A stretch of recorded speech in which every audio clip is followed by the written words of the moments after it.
program manager with a demonstrated history of working in information technology, computer networks, and telecommunications service industry, skilled in agile and waterfall methodologies, Scrum and organizational development, strong program and project management professional with a bachelor degree, focus in mathematics and computer science from Faculty of Science and Mathematics, Sarajevo. For us in PMI VIE chapter, Mersiha is not just a valuable member of our community, but also a great friend. Besides her great expertise, which she shares in our workshops for members from year to year, she's a person you can rely on in more or less difficult times.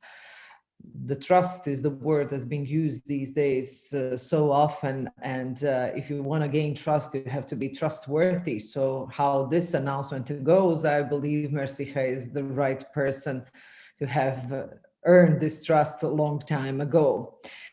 So regarding requirements, change management in Agile, changing requirements are and always will be a big challenge for projects and project teams. We all know the sentence, hope for the best and plan for the worst. It has never been more true. How do you handle changes in requirements within an Agile development environment, especially in these unpredictable times? There is no unique way, but Mersiha will share her thoughts, knowledge, and best practice. So please welcome Mersiha Lonić-Pašalić. Hello. I don't know, guys, can you hear me? Thank you very much. Hello. Great introduction. Please let me share my screen. Yes, please do. And this is your time slot and use it wisely.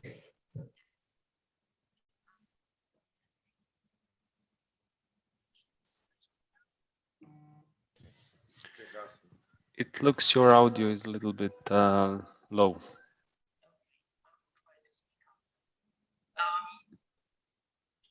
So is it better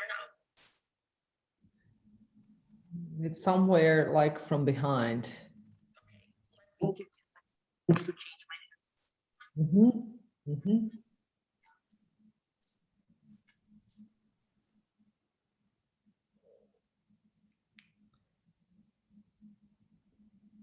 Try now. Now there is nothing. There is nothing. Is it better? Oh, it's great. Okay. Okay, great. Thank you. And you can see my screen. Yes. Okay. Anyway, thank you very much for this great introduction. It is really wonderful to be here. And I'm so happy to share my experience in front of this audience. And I know it's really difficult task for me to speak after all these great presentations that we had yesterday and today, but I'll try. I would like to start with a joke that all of you probably know is about that developer who built a site for the client.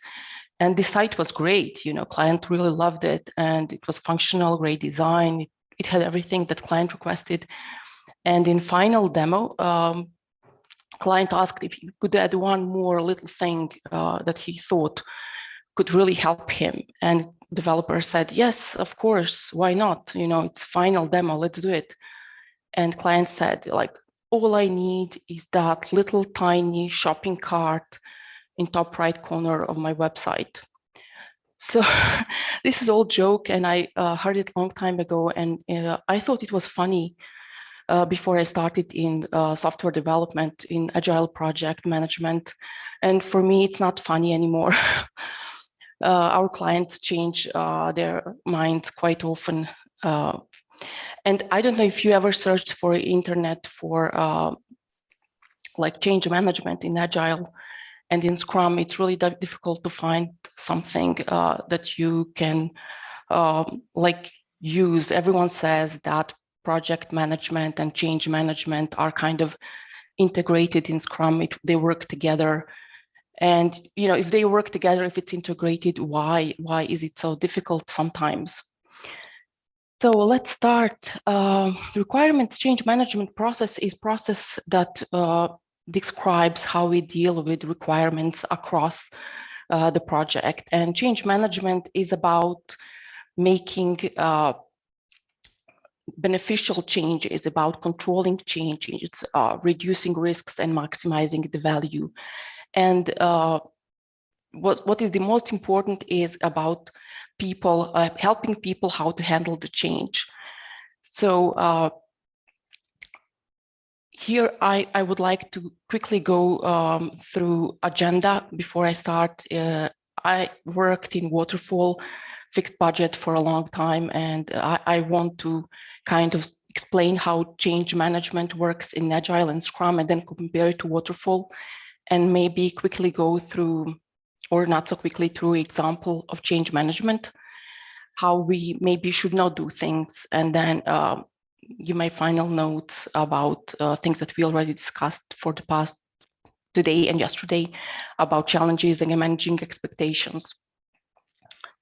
So Agile start with Agile Manifesto and its 4 values, and I'm not going to talk about this a lot. You all have seen this slide for many times. And on the top of that, we have 12 principles of Agile Manifesto, which help us through our project management and help us leading our projects. These principles describe what is expected from us and how we should be doing our job. Also, we have a long list of Agile frameworks, and which one you're going to choose, it really depends on you or your organization, your project, teams, number of teams. You can combine them. You can combine them with waterfall. You can tailor them.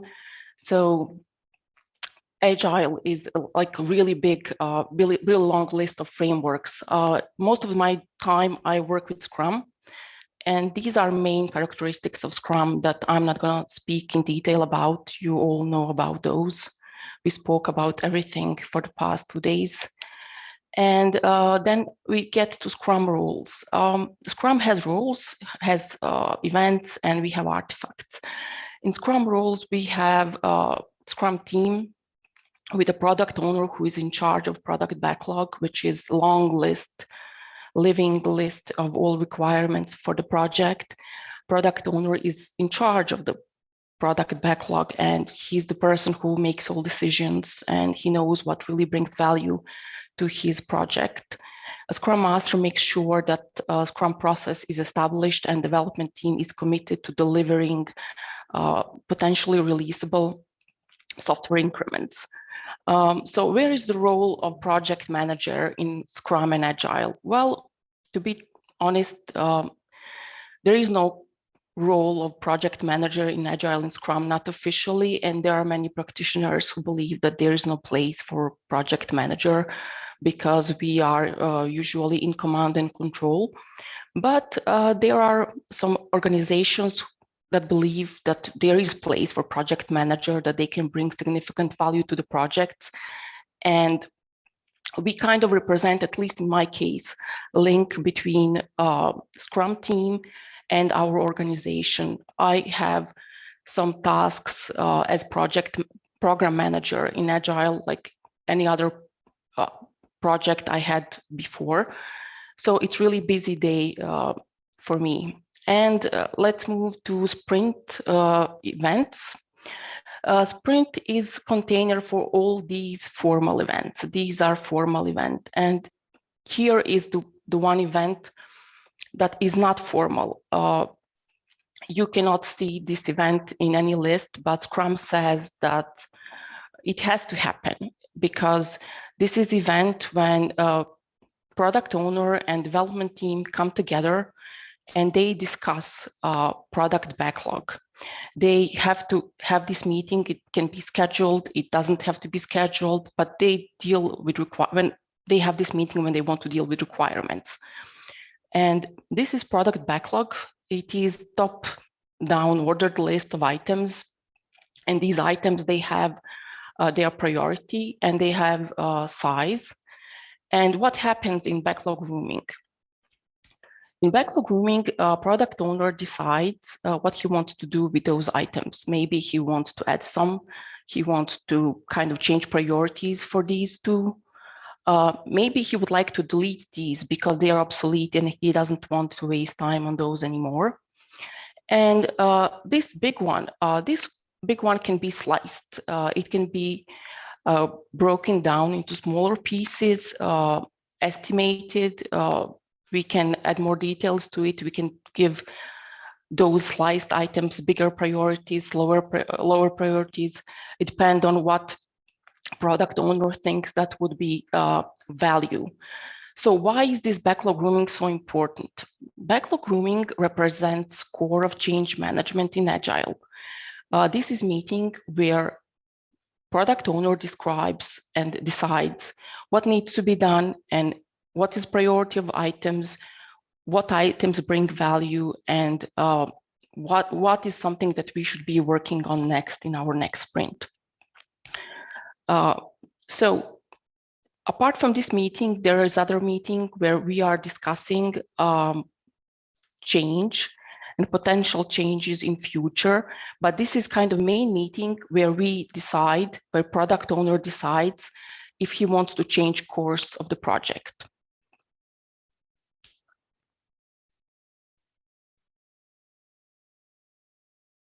Once when we complete backlog grooming and mark items ready, we move to something, to next meeting that's called sprint planning, where team members together with product owner decide if these selected items are worthwhile of working and developing in the next sprint.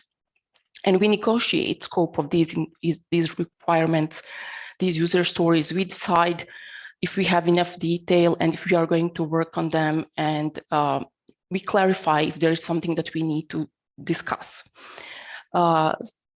Sprint review, as I already mentioned, is a meeting where we kind of present what we completed during the sprint.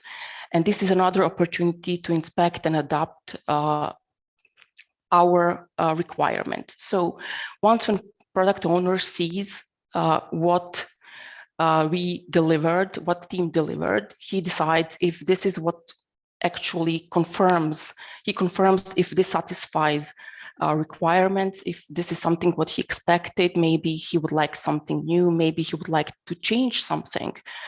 And also this is opportunity when stakeholders attend, and they also have opportunity to discuss, and altogether team and product owner will decide what they're going to work on next in the next backlog grooming meeting or sprint planning.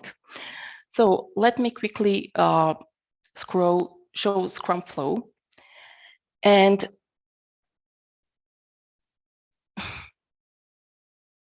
so this is Scrum process. We have four formal meetings and one informal meeting.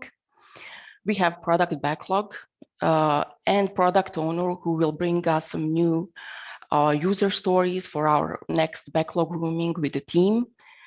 And after product owner completed backlog grooming with the team, we move to sprint planning, where we choose which work items we are going to work on. And then after we negotiated scope and decided that these items are ready for sprint planning, we will break down these work items into smaller pieces, tasks, and team will commit to sprint goal. Every day during sprint, team meets with the product owner and they discuss, or they meet with each other and they discuss progress of the work items they're working on and if they are going to reach sprint goal. Finally, in sprint review, at the end of the sprint, we present our increment and client decides if he accepts this work item or not. Sprint retrospective completes this flow, and this is the end of the sprint. So every sprint, we repeat all these events, and every sprint, we have opportunity to decide what we are going to work on next. We plan next sprint in detail. We decide if we are going to change something and if we are going to perform some change management and change course of action of our project. Let's compare everything I explained so far with change management and how waterfall works. And how do we gather requirements in waterfall? Well, in waterfall, it's one-time deal. We gather all requirements together before project start. We kind of put them all in one requirements document that we call business requirement document. All requirements have same level of detail, and we have to prepare everything before project start. So if it happens during the project that someone decides to request a change, maybe some of these work items, our requirements will be dropped due to change request. And we basically wasted our time on preparing requirements for the project that we are not going to ever work on. On the other hand, in Scrum, we don't work with written requirements. Everything goes through communication, conversation. We don't have formal approvals that will lock our requirements in business requirement document, but we move on and plan requirements as we go, just in time and just enough when we have to work on them. Tracing requirements in Waterfall is done through status reporting, and in Scrum, the only true measure of progress is working software. When we take a look at processes, in Waterfall, we see two separate processes that have one point when they kind of get together, and when they're connected is once when whole this change request process is complete, when a change is approved, we update approved baseline requirements, and then we integrate all these, integrate these new changes to existing flow and to existing solution. On the other hand, in Scrum, we very often have opportunity, whenever we have request, we integrate it in our sprint backlog, in our product backlog, and we and we do it often. We don't have to wait for any approvals, and we treat our change request, our change item, our new item as any other item. We take it, we prioritize it, we get it ready, and then we move with implementation. So let's add some wording to this previous slide. And let's compare Waterfall and Scrum. And what we can see that basically we have same process. Anyone can ask for change request, or product owner can ask for change request. We have to make sure this change is beneficial. So we make sure we perform impact analysis, and then we decide if we are going to do change and when we are going to do that change. But it is really true about Scrum that we do this in much faster. We don't waste time on approvals, and we can move quickly compared to Waterfall, because in Waterfall sometimes we end up being blocked for some change to be approved, or maybe it will never be approved. So change example. I hope this will not be I don't know, too difficult in a sense that you are not going to fall asleep. I added some color for everyone. And before I start with this, I'd like to kind of set up some assumptions first, so we don't get lost or sidetracked with complexity. So let's imagine that we have one team, one project, one product backlog. We don't have any connections to other teams and other project backlogs. We have one release planned, and we have high-level roadmap for our product. And this release means that we have 2 sprints planned. One sprint is planned in detail. It is the sprint that we are working on right now.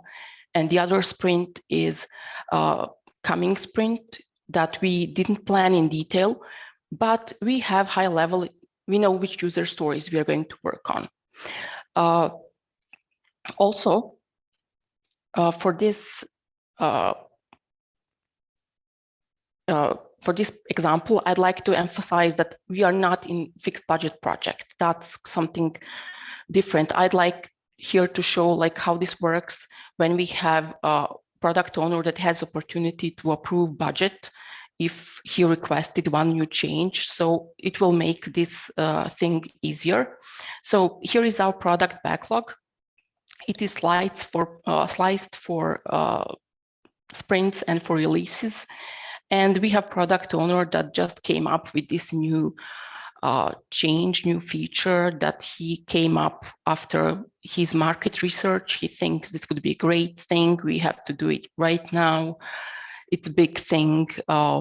We have to like drop everything else that we are working on right now, and then we will once when this new feature is done, we can move back to work that we already have in progress. And what can we do? Well, Scrum Master should organize backlog grooming meeting with product owners so they can discuss this new feature. We have to ask questions why product owner wants to do this. Why is it so important? We really have to communicate all our concerns. And then next thing would be to reprioritize this backlog item and schedule time for analysis. Team can perform short estimate sizing. And once when they estimate size of this new feature, then we can schedule time for implementation. Before we schedule time for implementation, we would like to explain product owner what will happen if we take this backlog item immediately without giving ourselves time to think about it any longer. And it's really important for him to understand how it will affect our releases and our roadmap. Meanwhile, alongside the Scrum team that is performing all these analyses, project manager is following up on all this, at least in my case. And I have this small KPI indicator board where I kind of follow up on people, budget, Scrum, time, risks, and quality. And this is not like a real KPI indicator. It is something that I built for myself to make myself aware of potential issues that might go wrong. So usually I address some colors to these KPIs. I will address yellow for something that could become a minor issue, orange that's something that might become major issue.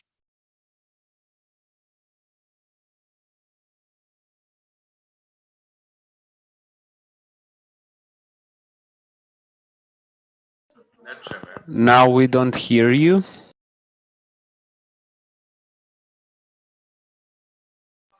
Still, we don't hear you. No.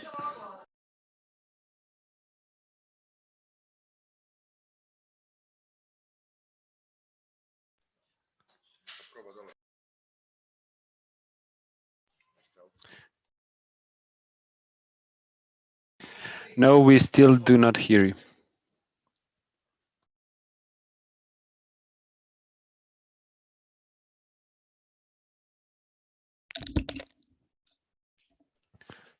Do you hear me now? Yeah, now Sorry, it's fine. guys. Thank Okay, you. sorry. Okay, I'll move on.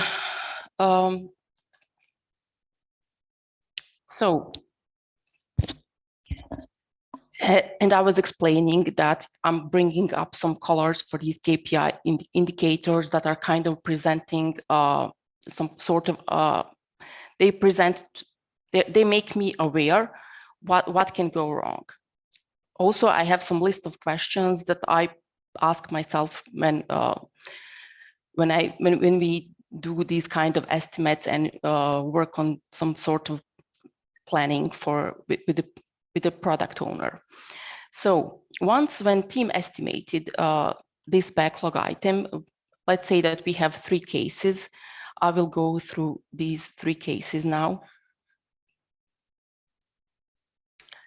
And first case is when we have like extra small item or small item.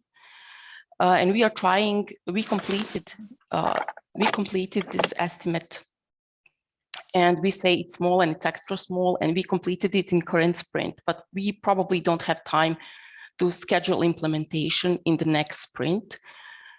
But if it's really small, maybe we can try to do it in current sprint, and then we are fine. We will not endanger maybe next sprint. We might endanger a bit little like current sprint goal, but if we are agile enough, maybe we can do it on time. But if when we move this item to next sprint, and we know that we had planned some user stories previously for this sprint, we will probably maybe move some items out of that sprint, so this item can be complete. Worst case scenario here is, that client really wants, usually client want to complete everything that they planned, and they won't deliver this release that we have planned, and they will probably think that we can complete all. And if we commit to complete everything, this new change and these old work items that we already are working on, we might end up endangering following sprint, and we might endanger release. And here are my KPI indicators, where I think that if we commit to this worst case scenario, our team will probably have to work overtime, and there is like big chance that we might not deliver everything on time, and scope and quality can become questionable, because we are adding too much scope, and quality might drop because we are in a hurry. And definitely for budget, I have to ask product owner to address some budget for this change. So let's move to case B, where we have medium-sized work item that we definitely have to schedule implementation for the next sprint. And then we cannot really complete everything, like working all these items that we planned. And this new item, we have to move work items that we planned for next sprint to sprint after that, maybe. We are changing our release plan, and we are changing our roadmap. And here are the questions that we have to ask ourselves. You will notice that these questions are kind of similar, but we really have to think about dependencies and risks when we are moving items from the sprint, and because of the priorities and how we plan them. And here are my KPIs. As you can see, everything is orange or red, so I'm really concerned about this one. Case C, we have item that is large or extra large, and we will have to change many sprints that we fortunately did not plan. So which means that we will affect our releases, and we will affect our roadmap. And here are the questions that we have to consider before we move on with this change, because with such a big item that we are not really aware of what we need to do, we need more time to analyze it. There is possibility the team might have some quality concerns or even some technical debt issues that can come out of this. Maybe even some architectural changes, which until we really walk through this together and make some better analysis, we are not sure how this will end up. And here are these quality indicators. So let's take a look at the roadmap. This is initial plan. We planned 2 sprints. This sprint has detailed plans, and I have some buffer here. And here we have a list of user stories we wanted to work on with some buffer for unplanned situations, because we never know what will happen. Maybe we will come up some production support. And here, are our, in this case, our product goal is fine, everything's fine. If we take this extra small item from the first case, as I said, we can try to complete analysis and implementation in this sprint, and we might endanger that sprint goal, but it doesn't necessarily mean that will happen. So here we are fine here too. Next case, when we have like a bigger item, and we complete our analysis here and implementation is here, we see that we moved items from this sprint to next one. And we are definitely changing our sprint goal for next sprint, and we are definitely changing our release. We will probably not be able to complete all this in here, so we have to move everything to next sprint. And here are the indicators, our concerns that we had in this first case. In second case, this medium item is bigger, and we see that this implementation will take much longer. It will probably get out to next sprint, and it definitely is going to change release and maybe affect a little our roadmap. Next case that contains like large item or extra large item, we see how much we moved forward. We need more time for analysis. We need more time for implementation. We have to keep our buffers here. So just to make sure that we deal with, I don't know, maybe some production support, maybe some additional request from the client. We never know what else can come up from this. So we need to keep these buffers. And we see this initial work that we planned in sprint 6. It somehow ended up in sprints 9 and 10. And instead of completing it in release 3, we will be doing it in release 5. So we changed so many things in this case, and we practically move everything. And this is only one change. Imagine if you if product owner comes up with another change here and we say yes. So basically we will end up kind of moving all these pieces forward without completing them, which is practically waste, because the only valuable software that brings return on investment is the one that is completed and deployed to production. So we want to have these work items completed and deployed and returning investment, and then we can start working on new items. So basically, this is not what we want, and we should not be accepting this kind of change requests. And this roadmap shows what we want. So we have planned something, we have completed something, delivered something, and then we are moving on with these new changes.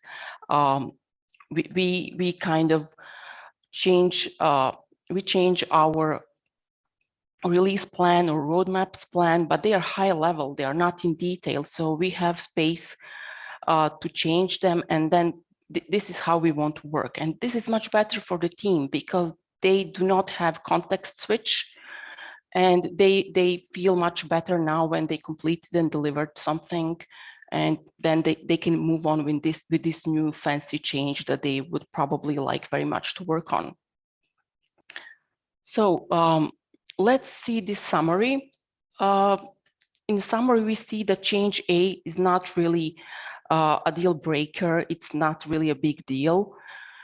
But change B and C, they actually affect a lot of these KPIs that I'm trying to monitor. And also it affects budget in a sense that we always have to be really careful. We have to have this budget approved before we can actually start working on those. And in KC, we have many delivery risks that can introduce some we can have some technical risks as well. And we have to pay attention to dependencies and technical debt and potential change in architecture that might happen, because we saw this last option is when we have like really long big item that requires long time to be implemented.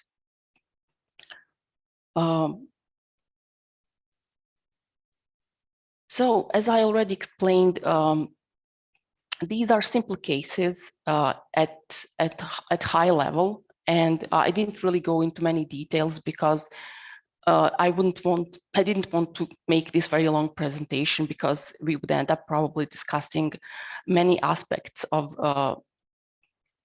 this change. Can we say no to change? Well, we definitely do not want to say no to change. We want to implement change. That's the whole point of Agile: accept change, welcome change. But we definitely have to challenge scope and priority and timeline when we get requests for change.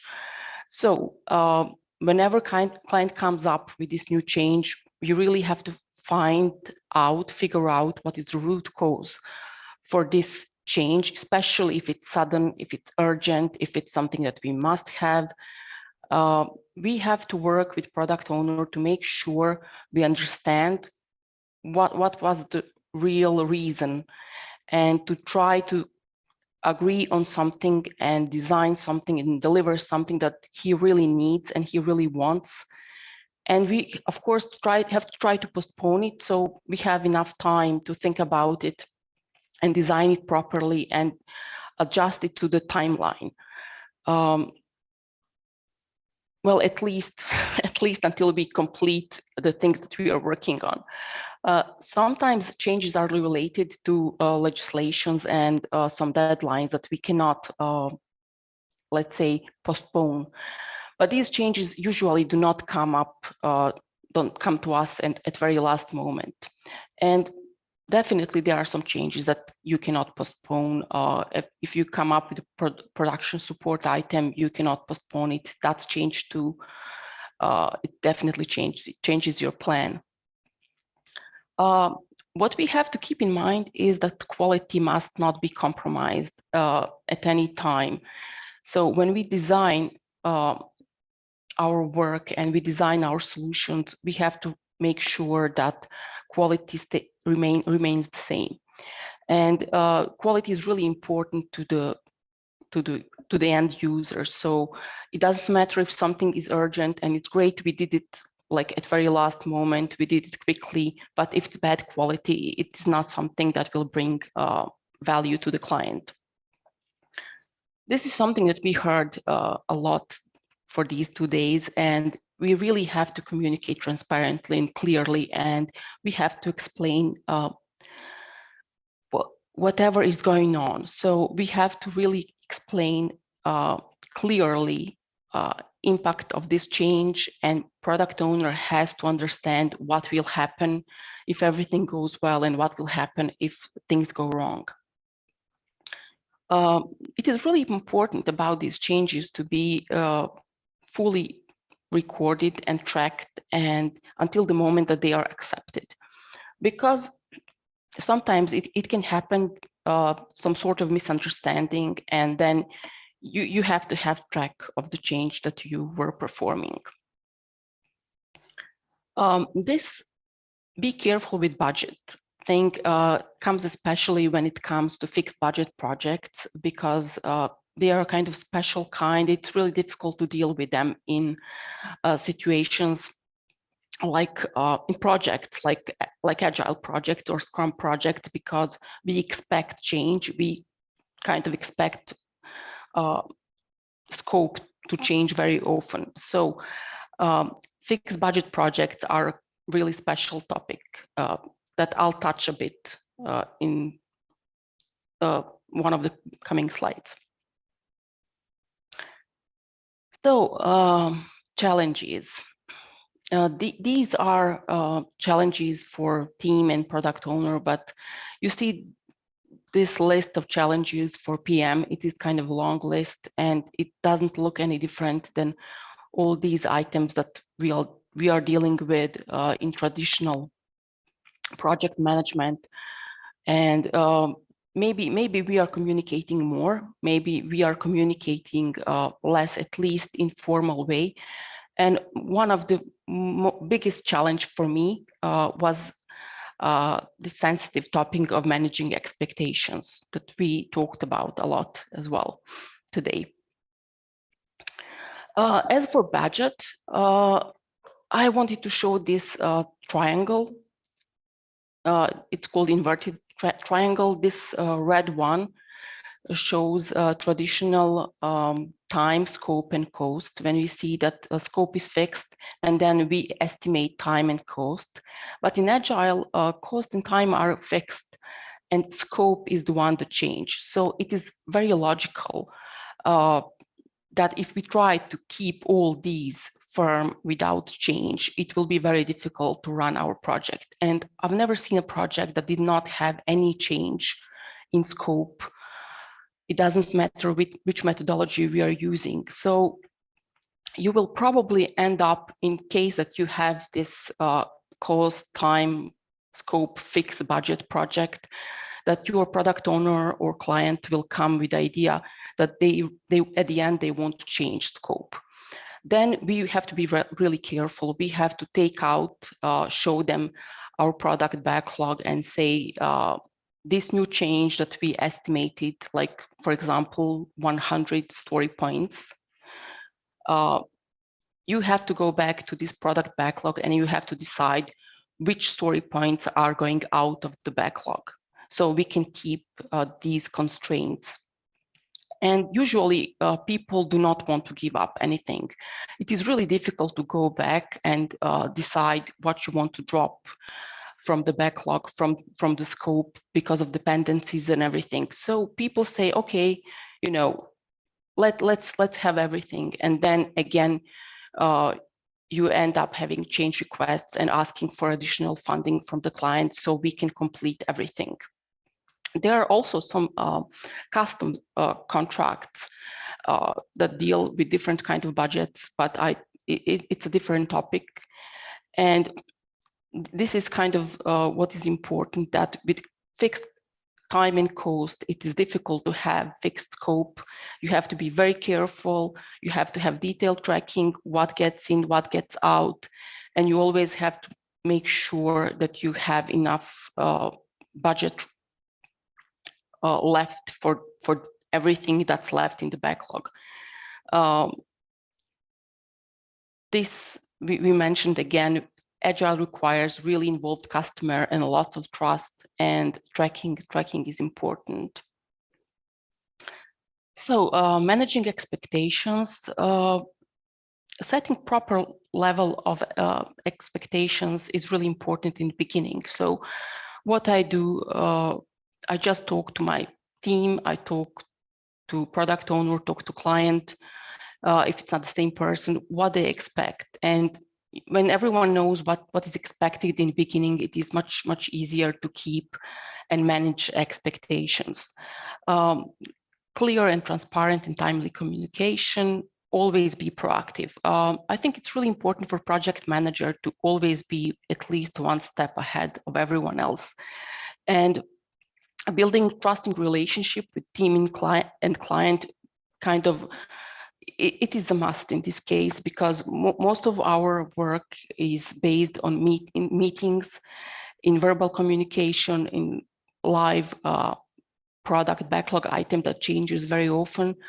So trust is basic in this knowledge work when we try to deliver something, especially when we are working with client for the first time. And that building trust, then it is really something that is a must, and you have to invest a lot of time and energy. Again, project manager does not kind of belong to Scrum. Yes, we can move to next slide, which will discuss project challenges when it comes to change management. As you can see, we here have different challenges for different team members, but PM challenges are kind of similar to ones that we have in traditional project management, but probably most biggest challenge is communication. We do have also some reporting, and of course, managing expectation is something that is a bit sensitive and probably one of the biggest challenges for project manager in Agile projects. Regarding budget, there are some issues when it comes to fixed budget projects. And this is completely different scope compared. Mogu li s početka, ja ubijam. Možemo li ovaj, ja sam ovaj slajd komplet ispričala, možemo li ovo da iskoristimo od prošli put? Može. Jer ću ja rasplakati ako budem pričala ponovo o budžetu. Može. Ništa, nastavite vi onda odakle želite, nećemo sada stopirati snimanje. Okay, ideja, znači ovaj managing expectations, ovo je okay. When it comes to managing expectation, setting up a proper level of expectation is really important. What I personally like to do is sit down with everyone and discuss my expectations with the team, with product owner, with client.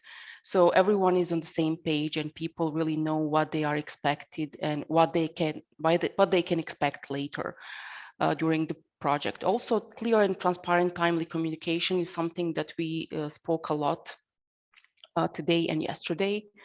Always be proactive is something that project manager has to do. I prefer to be always at least one step ahead of everyone in the project. It helps me do my work and proactively resolve some issues. Build trusting relationship with the team and the client. This is also crucial in Agile projects because we have so many issues and there are so many things that so many risks that become issues and team and we have to like build a relationship with team and the client. So especially when we work with the client for the first time and then we have to invest lots of energy in building a relationship in the beginning so we can move on and have successful projects later on. Do we need this is kind of really important for project manager because project manager is a person that is kind of works alongside the team. We are not directly part of the team that's working on implementation. So it is really important for us not to be afraid to challenge requests, to ask questions, to propose solution, and to invest some time and energy to become part of the team and to help lead the team and support the team. As I said, because we are not part of the team that is actually delivering the product. Work with the team to perform detailed analysis.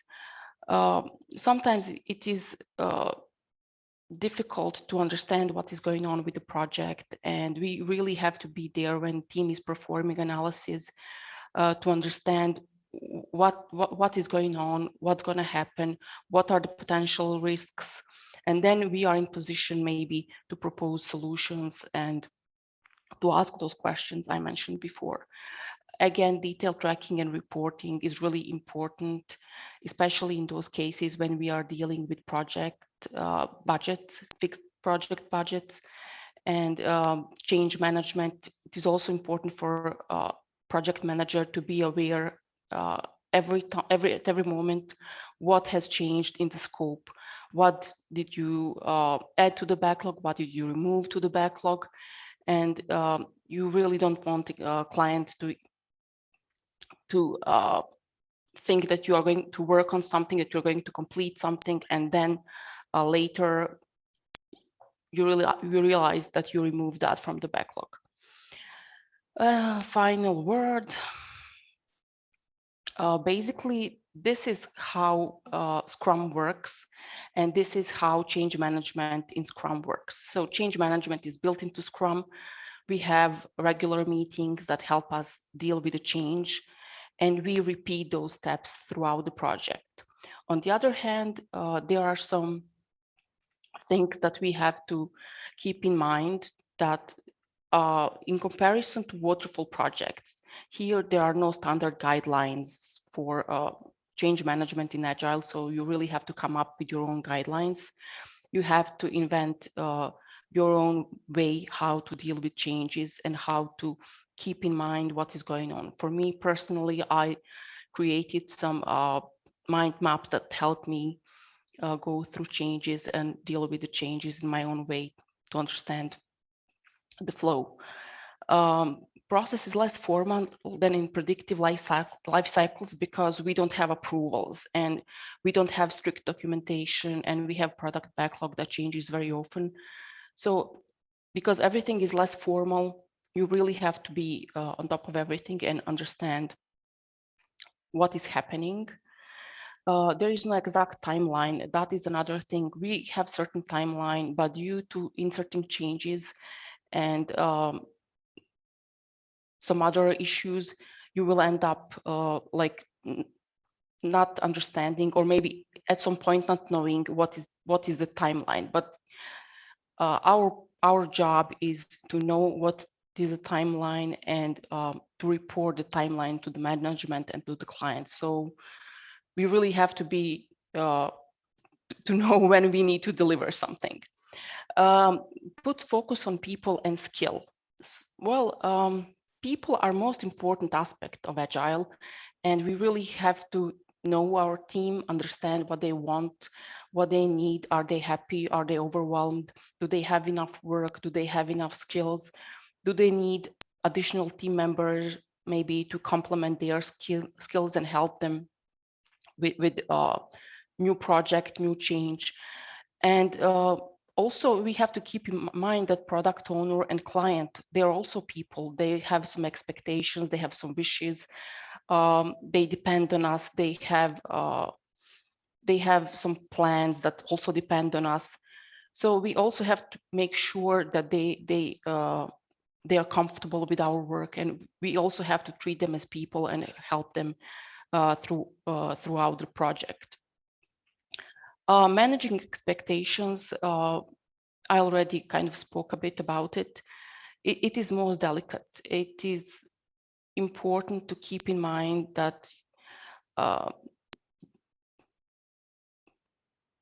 that setting proper level of expectations in the beginning usually helps, and clear and timely communication can resolve many issues. And for me, being honest is really important. I'm aware that sometimes people do not like to hear everything what I have to say, but we have to be honest, and that brings additional trust to the project. So this can be very difficult sometimes, but that is more important because we don't want our clients disappointed. Also, on the other hand, as a project manager, my job is to protect the project. And sometimes project manager and scrum master and everyone, the team, we have to balance, because different people, they have different wishes and they see things differently. But project manager is the person that has to find balance to protect the project, so we all together can deliver a successful project, and then everyone will be happy, and then everyone's expectations would be met. And that is the most important thing, because when you deliver a successful project, everyone is happy and everyone is proud of it. And when you don't, then no one is. And final note, this maybe sounds like a drama, but this is actually the way how I see things and how I work. I'm always positive, and I always hope that everything will be fine, everything best will happen. But I prefer to plan for the worst, in a way that I like to think about all potential risks and issues that might happen. I like to prevent them. Even if they happen, I like to have a workaround. And I think that's really important, because that's our goal, to have successful projects. So instead of like feeling sorry for something that can go wrong, maybe we can do our best, and in the end, if things go wrong, at least I know I did my best. And I guess that's it. Thank you.